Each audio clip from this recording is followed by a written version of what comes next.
Welcome to another Liquid Bullet Productions. Another great guest for you today.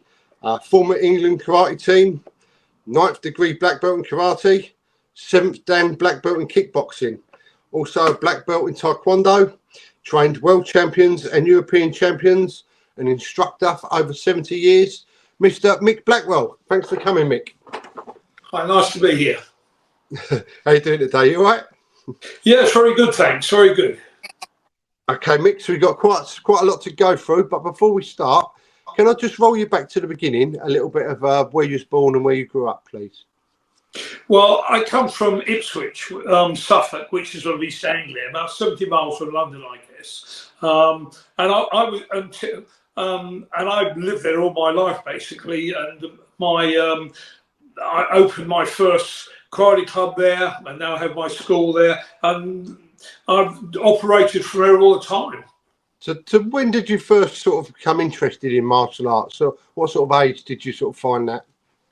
Well, when I was about, like a lot of young guys, when I was about 14, I think I was interested in like building my body a bit, and I joined something called the Body Sculpture Club, and you got all these workouts and this sort of thing. And I was doing that, and it wasn't enough, and I thought I'd go boxing.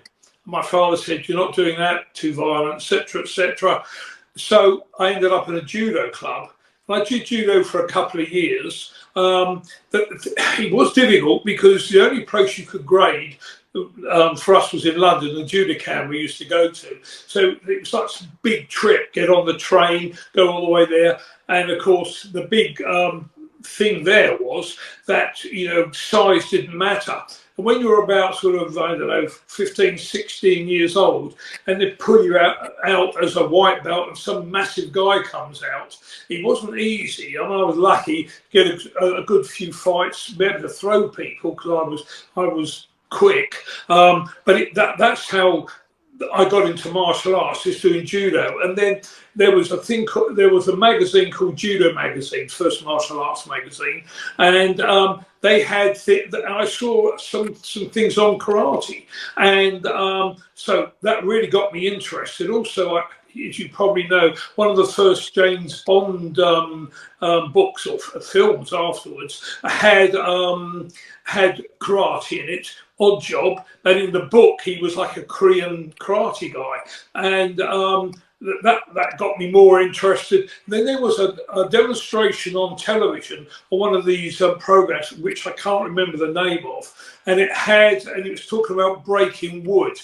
and they had on there Kanazawa Inoida, and they did some wood breaking. I think it was like 2-inch piranha pine or something like this. And I was amazed at this. And they did some like semi-free sparring, and that really got me hooked. And I spent my time then trying to learn where I could actually do karate.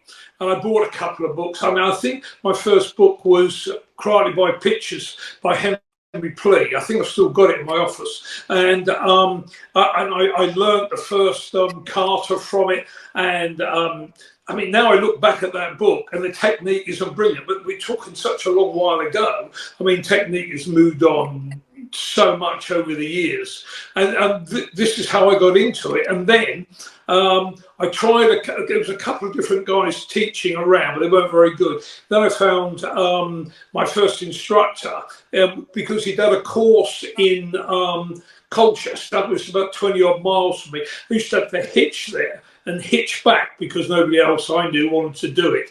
And I used to hitch there after work, and his name is Jim Self, and he was one of the guys who brought a karate. Well, he brought Tatsu Suzuki along with another guy. With a guy named I'm trying to think.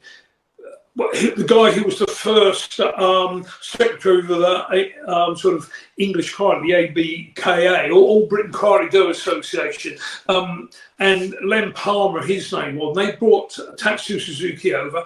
Tatsu Suzuki then started teaching.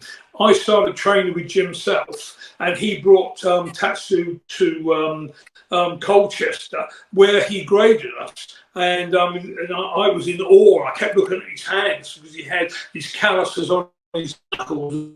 We were really in awe of the Japanese at that time. But that was the start.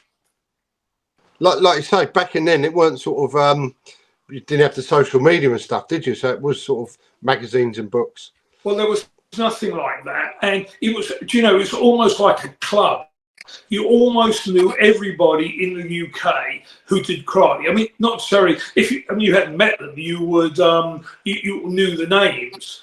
And I went to the second ever British Karate Championships, and of course, the demonstrations done by Kanazawa,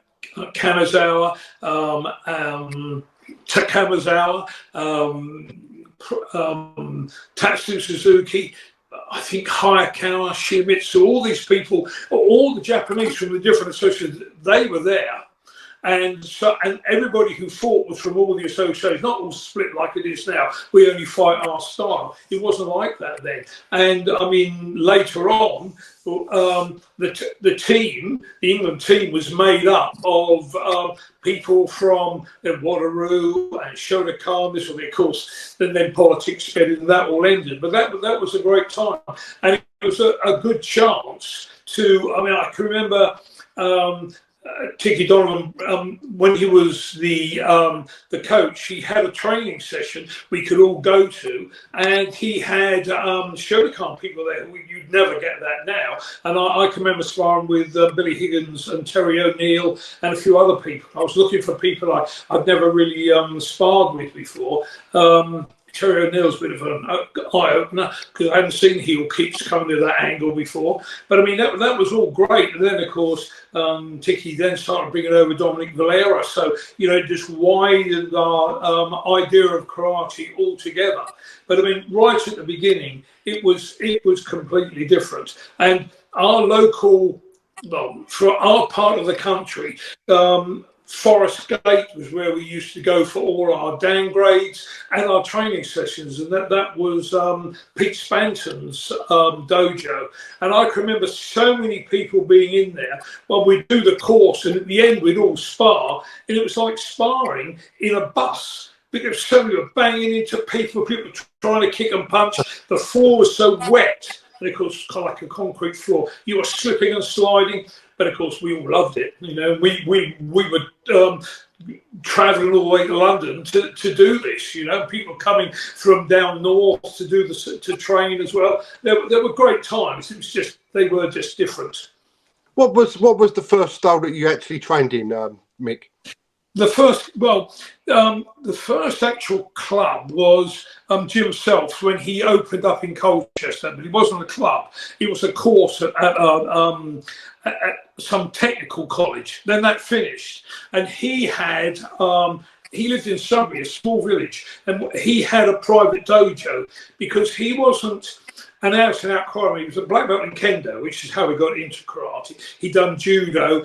And he was good at weapons. He was doing bojutsu, he was doing sai, tonfa, and we were doing all this in our training. And it was the sort of club, it was just Sudbury Karate Club. And what we used, like in the winter, we'd all go running out in the snow and spar in the snow. And sometimes the snow was up to your waist. Other times he'd run us down to the river, all trained in the river. It was that sort of club we were where it wasn't about competition. And although he held the first competitions in East Anglia were in Cambridge. And so for us to go to fight, we had to go to Cambridge. And then everybody was in the same section. There was just the fighting. You know, Kumite, and that was it. And there might be 30 or 40 people. Everybody fought, and then there'd be a winner at the end. I mean, I think I got in the final the first, won the second, and then it moved to Colchester. So I won, and then it started to get split a little bit. Although I won those a couple of times, and it was. And then he really pulled out for work and this sort of thing. And then by that time, I'd opened my club in Ipswich. That was my first club I opened at the YMCA in Ipswich. Mick, what when you very first started, what was the discipline for you like? Because obviously karate is quite sort of regimental, isn't it? Well, yeah. Well, actually, I was really into the philosophy of the art, if you like. I read all these books. So when we were doing this regimental stuff, you know, I didn't faze me at all. I really liked it, and I liked the bowing, and I liked everything about it. The only thing I did find, and because I'd read so much about it, the reality was the first big course I went on was in Guernsey, and it was run by Tatsu Suzuki and Hayakawa, and they worked us really hard. But that was the first time I thought maybe I wasn't quite so happy, because on the first day we did Junzuki, which is step and punch, and we did that for an hour, and that's all we did. We didn't do anything else, and then we had a break. We came back, and then we did do some other stuff then, but it was nearly all like that. They pick on a technique, and we do it, and we do it, and we do it. And I mean, it's the Japanese way, obviously, you know, and repetition, of course, builds up the speed and the accuracy and this sort of thing. But of course, that was the first time I just found it, I wouldn't say boring, but yeah, boring. It was boring. I found it a little bit boring. And then that was the first time I ever thought, oh, this is a bit boring. But having said that, and then the other thing that happened, when I got to I got to my first dan in Waterloo, which was great, and there were some great fighters in Waterloo. And what we didn't do any jump kicks. There was Maito Bigeri, which was jump front kick, and we were taught really well. I mean, not all clubs were taught exactly the same. I will say that in Waterloo, such a big style. You go to, if you went to say to Holland and learnt Waterloo under Kono, it was different to England under Tatsu. But we were taught that jump kick along the ground, not really high. And I've seen all these photos of what I found out later, mostly Taekwondo guys, do these jumping kicks. And of course, when you're young and athletic, and I was once, then you think, I really wanted to do that. And in my area, there was a lot of American bases, and I started to teach on the bases. I got a civilian contract with the bases. Now, a lot of the Americans who arrived there had come directly from Korea. And I was teaching what I knew, which was Waterloo. I think I was the second dan at the time. And then I wanted to do Taekwondo. I've seen all these jumping kicks and this sort of thing. But the Americans arriving in at the bases, they were coming directly from Korea. And there were downgrades, but the Koreans weren't stupid. They were running downgrades with 400 or 500 people. I've seen the photos, and so the Americans were coming into the base first dance, but they'd only done a 13-month tour of Korea. So the gradings were all condensed to the 13 months. Of course, when they arrived at the base, there I was, and I'd been training, I don't know how long then, maybe 10 years by then. So what they knew, what I could do, they had their certificates from the Cookie One and this sort of thing. Of course, they weren't very good. They were young, they were fit, but they couldn't do what I could do. So I ran it for some time, and this worked really well. And then I thought, and then one of the bases had a really big club. So I went over there basically to get some sparring in with the instructors. And so I went to the base and said, look, it was some Japanese Okinawan style. I can't remember it now. And the guy said, well, I've got another guy here. He's an American guy, and he's from Fred Wren's club, which is one of June Reed's clubs, Taekwondo guys. If you two can spar my guys, which is what we did.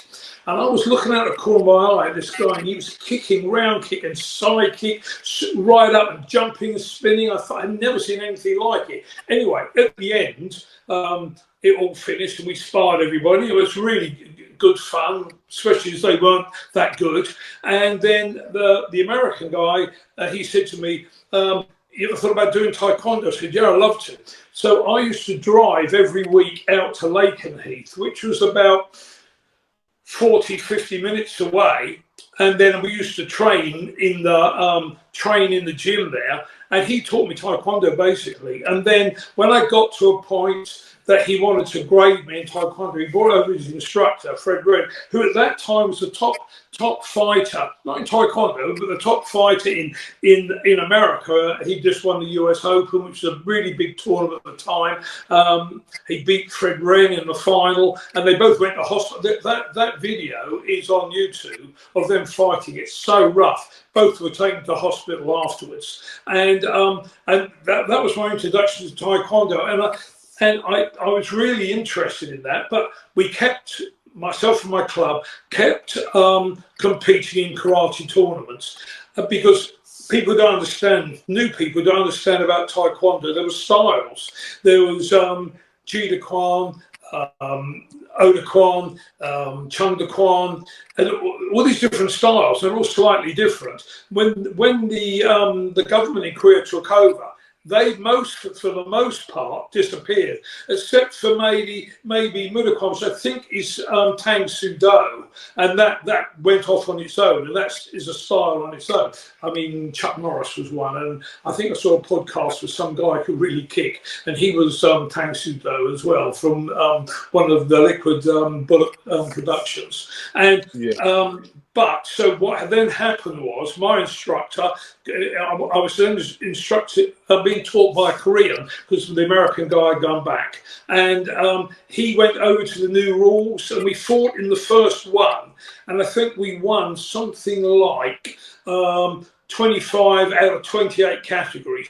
Wow. Because their standard was very good, but I hated the new rules, and it was the start of the rules they have now. And so what we did, we just went back to karate. So although we were basically Taekwondo, we just went back straight back to karate, and we fought in those karate tournaments ever since. The only thing when we've deviated, when we started to compete in the Clash of the Titans, and I used to go off to America with a friend of mine, and we used to go and fight in the tournaments in Florida, like the Gold Coast Classic, US Open, Florida Championships. Of course, it had an upside, of course, because once it was over, you spent another week in the sun. So, you know, they were good times as well.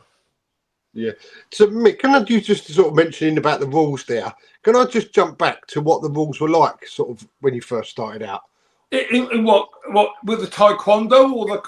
With all of it, with karate and Taekwondo. Well, I tell you, so different now. I mean, I can remember the first ever tournament I went to. I think that was in one of the Cambridge ones. We stepped out, and I had an injury to my hand. I had it just strapped around the fingers. I think my fingers were damaged. Stepped out, had to take it off. They then checked to see I hadn't got shin guards or a groin guard, chest guard. Well, we wouldn't have had chest guards then, but no gum shield. You had to open your mouth to show you hadn't got a gum shield in, and and so no pads at all. And the no groin guard thing was nasty because King Gary, kick to the groin, used to score then. And so quite a few people, including me, got dropped at different times. So, and of course it was Ippon. So, and one of the good things I always thought came from that, I do a lot of abdominal work even now. I try and do 1,000 motions 2 or 3 times a week in my weight training. And the reason it all started was because if you were competing and you hit the person in the body, punch or kick, and they dropped, then it was Ippon and you won the fight. So the guys used to work on their stomach, but not only that, if you got hit really, really hard, and you could see people getting really caught in the solar plexus, and they would stand on the line, and the referee would look at them and go, Wazari, and the guy would bend over and then collapse for a few minutes, and he wouldn't go down until that point was given, because you knew we were going to lose the fight. And in team events, people were saying, hold it, be screaming out at the guy, knowing he'd been hit really hard, and he wouldn't go down. So that did make you do that. I mean, and at the beginning of the it's really strange. I was talking to some of my students when I was last back in England, and I was about a green belt before I'd ever seen a spinning heel kick. I think when the French came over the first time, they were using foot sweep. We hadn't seen that either. So, and then many years later, when Elvis Presley paid for a team to come over to the UK and fight our top guys over here, I can remember John Natividad and Benny Urquidez. They were doing jump turn, crescent kick, hopping side kicks, all sorts of techniques that we'd never ever seen. And now, of course, I mean, people, we in our syllabus, turn heel kick or spinning heel kick, I mean, it comes in at green belt. I'm sure other styles have done it even earlier. It just shows, how things are moved on. Can I just jump in there? You said about Elvis sent a team over from America. Did he come himself as well? Somewhere as well, or some English or British championships. And I remember and there'd been area fight, and I can't remember all the fights. There's some good people here. A guy named Marcini, I'd watched him for a long time, and I knew more about American karate than virtually anybody else, I guess, because I used to get Black Belt magazine and Karate Illustrated and all these things from America, because I was on the basis. And I knew all about Bruce Lee long before anybody over here did. Anyway, I was watching the fight, and I can remember the big name was Benny Urquidez, the Jet. And he came bound out, he fought Tiki Donovan. And they kept charging, and he came in, Tiki just got him and threw him with a judo throw, slammed into the floor, which I was just so mega impressed. And they carried on. I don't know, I can't remember who won. I like to think it was Tiki, but I can't remember who won, but it's a brilliant fight. Two really good fighters. He could kick and punch, but Tiki was exactly the same. These were two really tough guys fighting out. There was Ed Parker brought everybody over. I don't know if you heard of Ed Parker. He was like the father of American karate, really. But he taught a style called Kempo, and it was like, I don't know, a bit flowery. It wasn't my sort of thing, a bit flowery for me. And he did this big demonstration, the Dance of Death, really sort of famous thing. And it's so flowery. The guy hits goes down, and he hits him with all these different techniques. I mean, now I may be wrong, and if somebody could look at this and go, no, this is still done. And to me, it seemed just too flowery, but and one of the good things was all the American team had their gis were designed by Elvis, and they had big flared bottoms and sort of, I don't think you could call them sequins, but things on them, but it was brilliant because we'd never seen the Americans before, and of course, I think America's a big country. There's some brilliant fighters out there. When we used to go out to the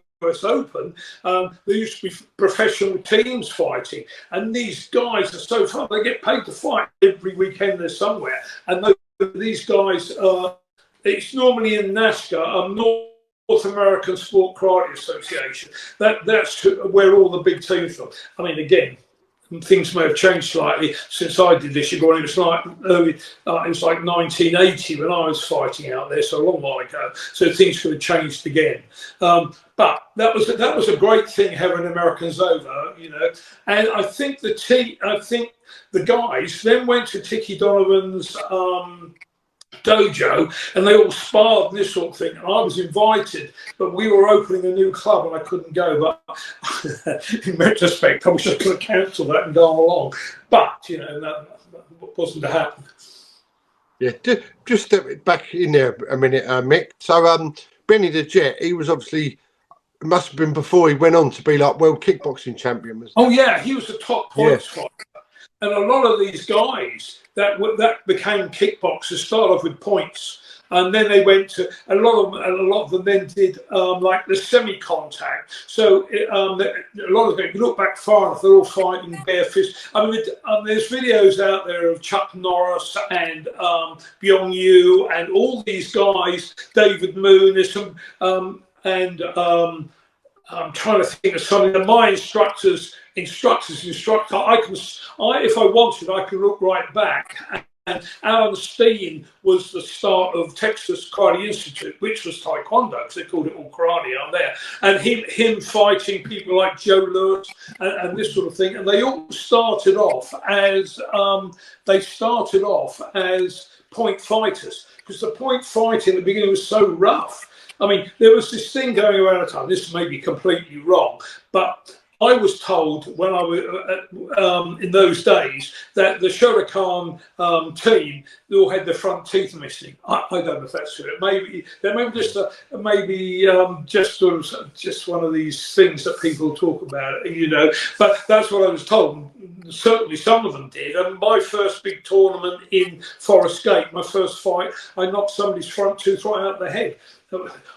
Got Mazzari. So things were really rough. Now, people like Benny Urquidez, he was points, and then of course they started wearing the safety gear, which June Rhee had invented, and then those guys, a lot of them wanted to then fight in, full contact. So it wasn't called kickboxing then, it was called full contact karate. And that's when people like Joe Lewis came along and there was this famous American sort of team. I mean, Joe Lewis was one, Bill Wallace, obviously. Bill Wallace, yeah. I can't remember some of the others, but I mean, these were all great guys. They always came along later, but most of them, like Bill Wallace, was a top points fighter, you know, and or just like Dominic Valera. I mean, he started with points. A lot of them then went over to the kickboxing. And that's what it all started. I mean, even people like Klitschko, I think he did like semi-contact points as well. So where did sort of kickboxing come in for you, for your own self, Mick? Well, I used to get. My father didn't want me to go into boxing. When I got to like second dan or something like this, or third dan, I decided to go to the local boxing club and just box. You know, not to get in the ring, but just to fight with the boxers. And it was really good for me because it's a bit rough. They tried to push me around a bit, but that didn't work. And I got friendly with all the boxers, and they used to come down to my first school, which is Martial Arts and Fitness Centre, when we used to do kickboxing, and we used to do these big lineups. And if you came up against a boxer, you boxed. Then we said change, and then it was a kickboxer, you kicked as well. So that's how we used to do it, and it was all done for fun. But of course, I had a lot of young guys with me then. I must have been, I don't know how old I was then. I was like early 30s. But a lot of the guys who were like 18, 19, they want to fight. So what I did, and the PKA had just come into the country with a guy named Svetus, and he started holding events in Brighton,